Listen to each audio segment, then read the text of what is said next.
Mag-zero remittance mo? Nakakatok na mo?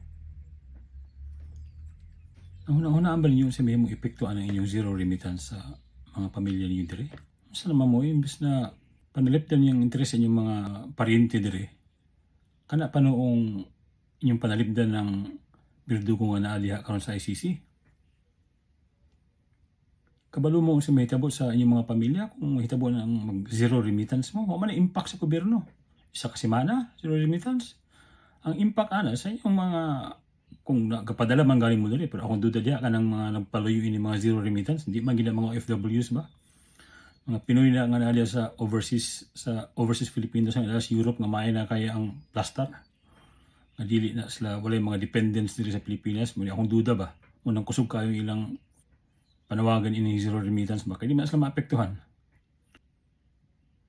Unang-una pud unta mo imbis na inyong unang-unaon ang himo ninyong papel para enable ni si Duterte kaniadto kay siya man ang kamo man ang nagpaluyuan ang nagpakusog ana sa iya kaniadto para buhaton niya ng iyang patay dito sa drug war. Kung dili pa ang mga suporta kaniadto, di man na siya ngana.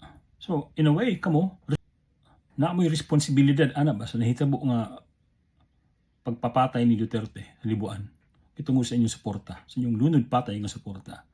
So imbis nga inyong hunahunahon nga karon ta ingani nga nana siya sa Hague kay tungod lagi kay proseso itaral siya sa iyang mga krimen nga nahibuhat diri, imbis nga inyo nang hunahunaon tarong ang inyong nahimong papel kung tama ba ang inyong nahimong desisyon pagsuporta sa iya kay tungod kay ako balik-balik ko na usulti. Naayo ba ang Pilipinas ato nagsigig patay si Duterte sa pagsuporta sa inyo?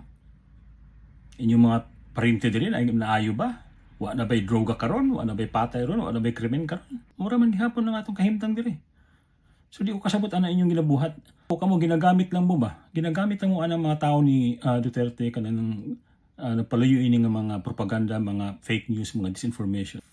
Kining inyong mga pamaaging para lang masuportahan kining birdugo. Mura og di na tarong ba? Binuang na ba? Tanawa ninyo unsay gibuhat niya sa inyo sa atong nasod. Sa unom niya katuig, unsay nabuhat niya aber? Nawala ba niya ang krimen? Nawala ba niya ang mga drug lord? Nawala ba niya ang droga? Nawala ba niya ang corruption? Nahimo ba tang Singapore? Mo man niya gituuhan ni adto ba? Singapore ning Pilipinas ining si digong mga presidente kay murag Davao. Binutbot man ang istorya.